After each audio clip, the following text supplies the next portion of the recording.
London থেকে এসেছে তো 10 টাকার চালের জায়গায় আধুনিক কার্ডের ব্যবস্থা করেছে।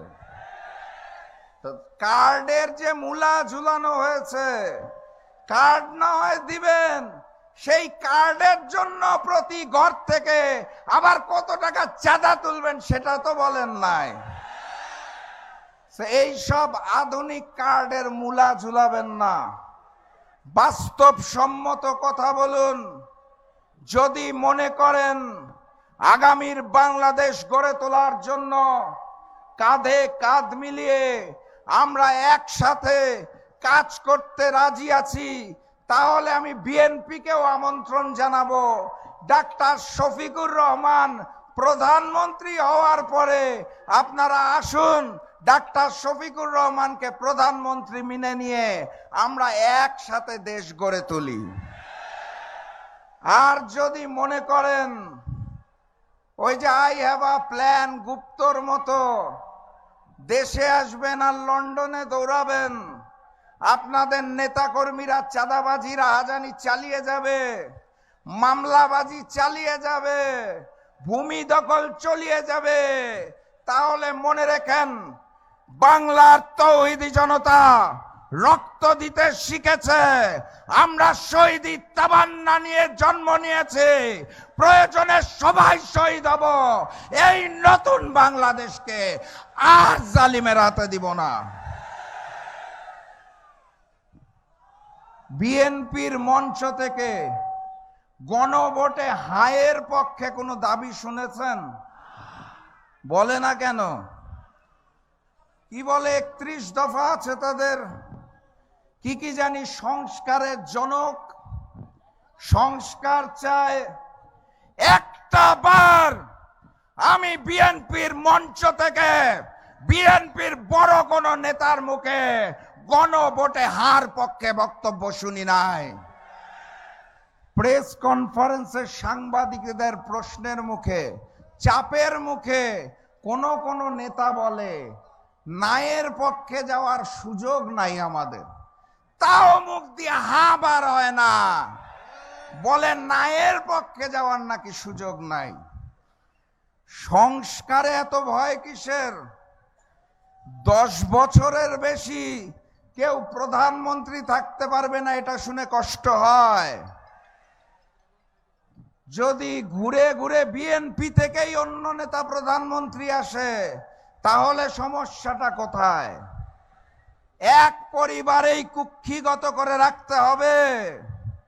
শেখ পরিবারও চেষ্টা করেছিল বাপ দাদার পৈতৃক সম্পত্তি বানানোর জন্য দেশটাকে।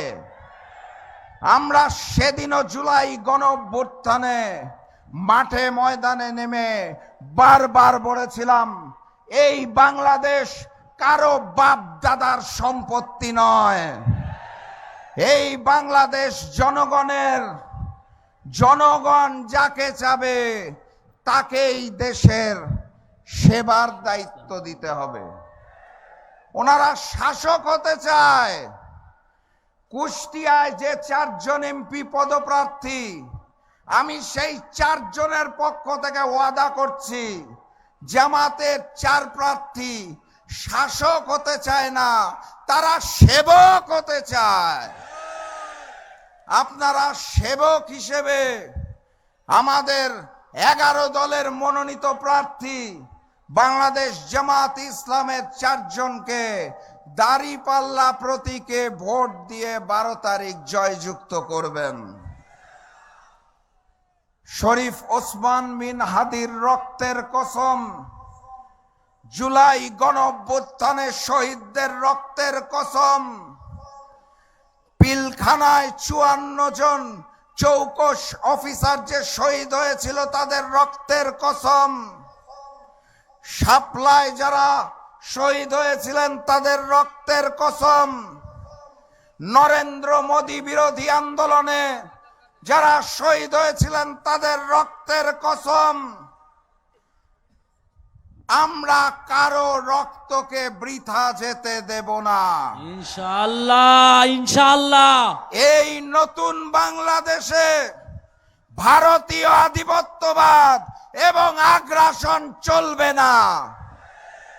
মানবিক নেতা ডাক্তার শফিকুর রহমান রংপুরের সমাবেশে স্পষ্ট ভাষায় ঘোষণা দিয়েছেন, আমরা যদি দায়িত্ব পাই সর্বপ্রথম তিস্তা প্রকল্প চালু করা হবে। অতএব সীমান্তের ওপারে বসে দাদাবাবু যারা চিন্তিত হয়ে পড়েছেন তাদেরকে বলে দিতে চাই, ঐক্যবদ্ধ বাংলাদেশ এক আল্লাহ ছাড়া কারো সামনে মাথা নত করবে না। পার্শ্ববর্তী রাষ্ট্র থেকে বন্ধুত্বপূর্ণ সম্পর্ক করুন। যদি প্রভু হতে চান তাহলে হাসিনার মতো মাথা পেতে নেব না। আর নতুন জালেম যারা লন্ডন থেকে আসার সময় দিল্লিতে মুচলেকা দিয়ে দেশে এসেছেন তাদের মতো মাথা পেতে নেব না। বাংলাদেশের তৌহিদি জনতা কারো রক্তচক্ষুকে ভয় পায় না। বাংলাদেশের তৌহিদি জনতা, ঐক্যবদ্ধ বাংলাদেশের নেতৃবৃন্দ মাথা নত করলে শুধুমাত্র আল্লাহর সামনে মাথা নত করে। জমিনটা কার? আপনাদের মালিক কারা? আমার মালিককে। আইন কার? কার আইনে দেশ চলবে? অনেক দল ভুল বুঝাতে চায় আমিরে জামাত নাকি শরিয়া আইন মানা করেছেন। এই প্রসঙ্গটা ক্লিয়ার হতে হবে। ডাক্তার শফিকুর রহমান স্পষ্ট ভাষায় জানিয়েছেন, সেটা হচ্ছে ভোটের মাধ্যমে যেই গণতন্ত্র আসে, যেই গণতান্ত্রিক সরকার আসে, সেই সরকারের প্রধান হিসেবে, প্রধানমন্ত্রী হিসেবে ওনার দায়িত্ব পর্যায়ক্রমে দেশকে শরিয়া আইনে নিয়ে আসা।